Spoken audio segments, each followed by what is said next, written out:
Welcome to EngloStories. Today, we bring you the enchanting tale of The Little Mermaid.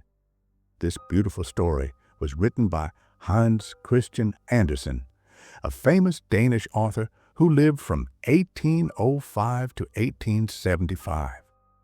He published this magical underwater tale in 1837 as part of his collection of fairy tales for children. The Little Mermaid tells the story of a young mermaid who lives beneath the sea but dreams of the world above the waves. Unlike the modern versions you might know, Andersen's original story is more complex and carries deeper meanings about love, sacrifice, and the human soul. Join us as we dive deep into this underwater world where mermaids live for hundreds of years but have no immortal souls. Follow our young mermaid princess as she falls in love with a human prince and longs to become human herself. What will she give up for love? And what will she gain in return? Now let's begin the story. Far out in the ocean, where the water is as blue as the petals of the most beautiful cornflower and as clear as crystal, there lived the Sea King in his underwater palace. The palace walls were made of coral, and the windows were made of amber. The roof was made of shells that opened and closed with the movement of the water. In each shell gleamed a bright pearl that would have been the pride of any queen's crown. The Sea King had been a widower for many years, but his old mother kept house for him. She was a wise woman who took great pride in her royal grandson and granddaughters. The Sea King had 6 beautiful daughters, and the youngest was the most beautiful of all. Her skin was as clear and delicate as a rose petal. Her eyes were as blue as the deepest sea, and her hair was like a flowing golden waterfall. But unlike her sisters, she had no fishtail. Instead, she had lovely, slender legs like a human girl. The Little Mermaid, for that was what everyone called her, was a quiet child. While her sisters decorated their gardens with colorful objects from shipwrecks, she had only one statue, a beautiful marble boy who had sunk during a shipwreck. Next to this statue, she planted a rose-red weeping willow tree. The tree and the statue were her most precious possessions. The Little Mermaid loved to hear tales of the world above the sea. Her grandmother told her stories about ships, towns, people, and animals. What fascinated her most was that flowers on land had scent, while sea flowers did not, and that forests on land were green, and fish swimming among the branches could sing loudly and beautifully. When mermaids turn 15, they are allowed to swim to the surface and see the world above.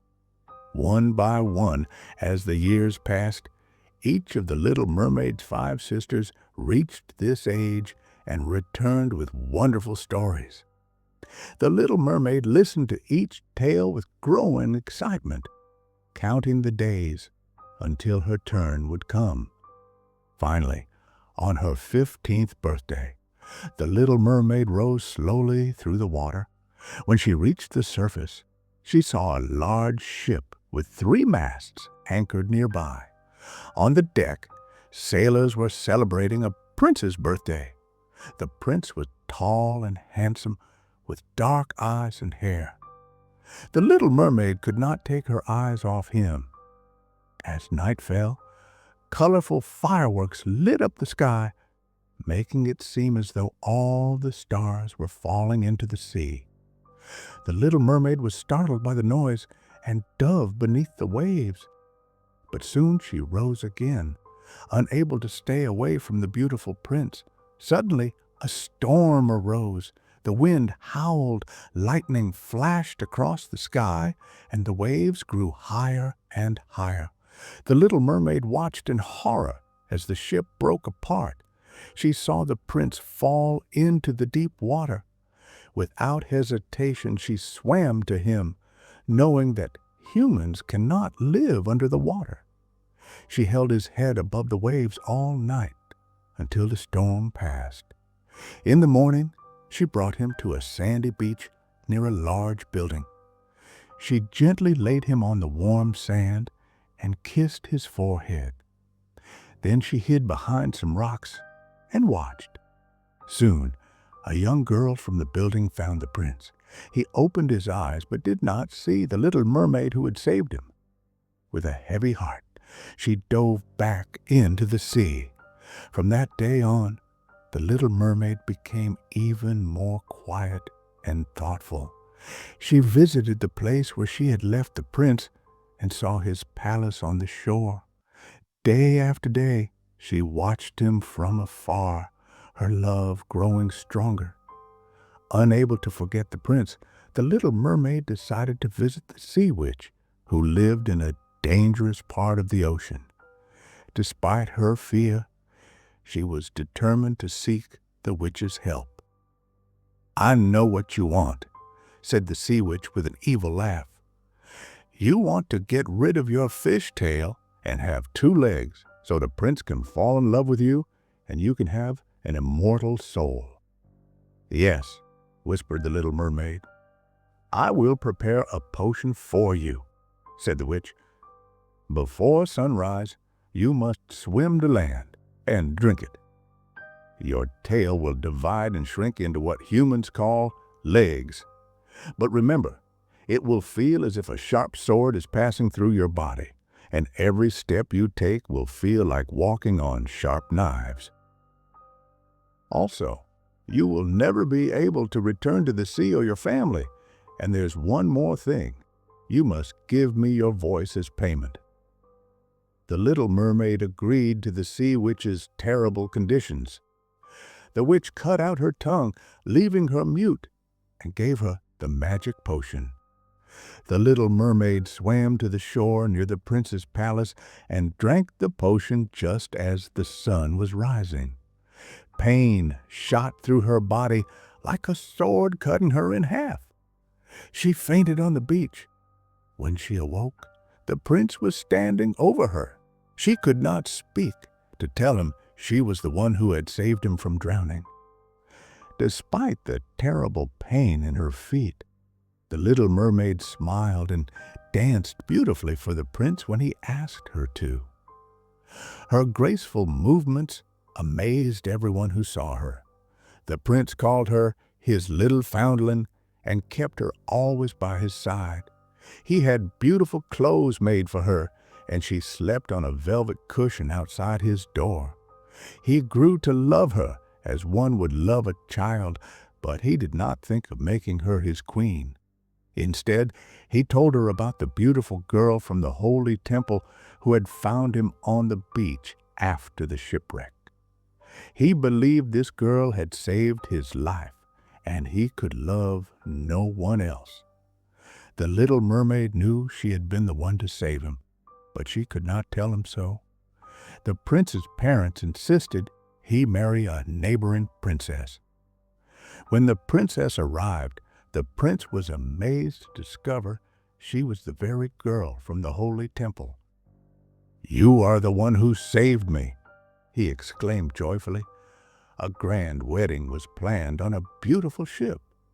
The little mermaid's heart was breaking, for she knew that when the prince married another, she would turn into sea foam the next morning. Despite her pain, she danced at the wedding celebration more beautifully than ever before. That night, as the newlyweds slept, the little mermaid stood on the deck, waiting for the first rays of the sun that would end her life. Suddenly, her sisters appeared at the water's edge, their long hair cut short. "We have given our hair to the sea witch in exchange for this knife," they told her.